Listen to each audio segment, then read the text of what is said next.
Hello guys, welcome to Avyan IAS academy.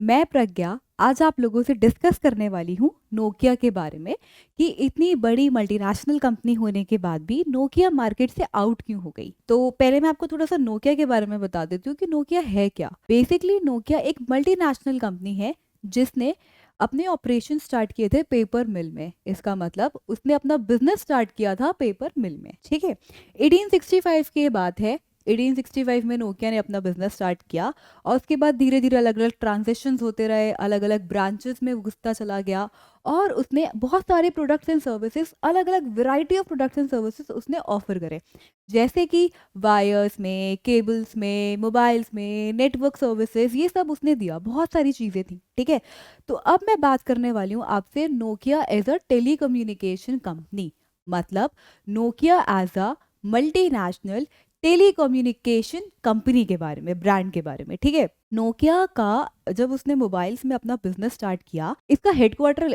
बच्चों याद रखना, दैट इज इन फिनलैंड। ठीक है, टेलीकम्युनिकेशन नोकिया कंपनी का जो हेडक्वार्टर है दैट इज इन फिनलैंड। ठीक है, एक टाइम पे नोकिया का सक्सेस एकदम रातों रात बहुत ऊपर पहुंच गया। तब नोकिया ने क्या करा, प्राइमरी फोकस जो था ना उसका, वो उसने अपना मोबाइल में ही कर दिया। 1990s के आसपास की बात है।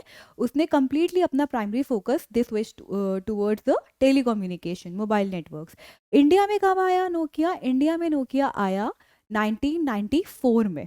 ठीक है, इंडिया में नोकिया आया 1994 में। अब क्या होता है, देखो इंडिया में ना बहुत सारी इसने सीरीज निकाली, जैसे कि एन सीरीज निकाली, नोकिया लूमिया हमें पता है, और नोकिया आशा हमें पता है। इंडिया ना एक ऐसी कंट्री है जो बहुत अच्छा मार्केट शेयर किसी भी कंपनी के लिए बना सकती है, और हर कंपनी इंडिया के साथ बिजनेस करना चाहती है, इंडिया को अपनी टारगेट ऑडियंस बनाना चाहती है। ऐसा क्यों? क्योंकि इंडिया ना बहुत बड़ी मार्केट है पॉपुलेशन की वजह से। ठीक है, because of our population India is a huge market and every company wants to do business with India. ये तो हो गया एक रीजन कि नोकिया इंडिया में क्यों आया 1994 में। ठीक है, पहली चीज। दूसरी चीज, नोकिया आशा के बारे में मैंने तुम्हें बताया, लूमिया के बारे में मैंने बताया कि इसकी अलग अलग सीरीज थी।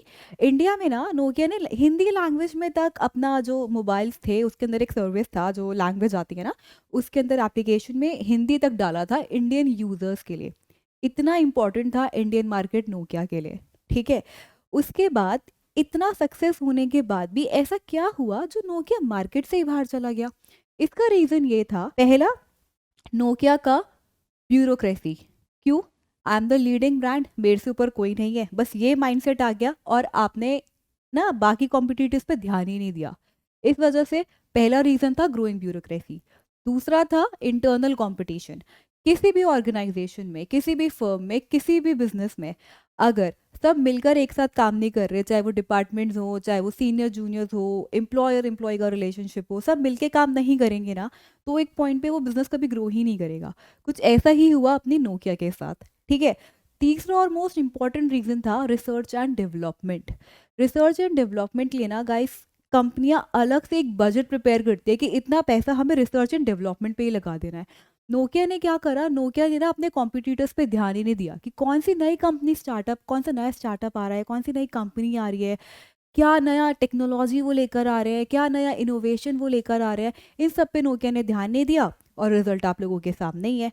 जब बिजनेस उसका संभल नहीं रहा था, जब उसको लगा कि वो अपना मार्केट कैप्चर धीरे धीरे रिड्यूस हो रहा है, मार्केट शेयर, तो finally they handed over their business, that telecommunication business, to Microsoft. ठीक है, अपना मोबाइल वाला पार्ट उन्होंने माइक्रोसॉफ्ट को दे दिया। अब आज दोबारा से जो नोकिया है वो अपनी जगह बनाने की कोशिश कर रहा है इंडियन मार्केट में, और दोबारा से मार्केट कैप्चर करने के लिए नई नई चीज़ें ट्राई कर रहा है। आगे देखते हैं क्या होता है। और इसी के साथ गाइस हम अपनी ये वीडियो भी ख़त्म करते हैं। उम्मीद है आपको ये वीडियो पसंद आई होगी, और मिलते हैं हम अपनी अगली केस स्टडी में। जब तक टेक केयर एंड बाय।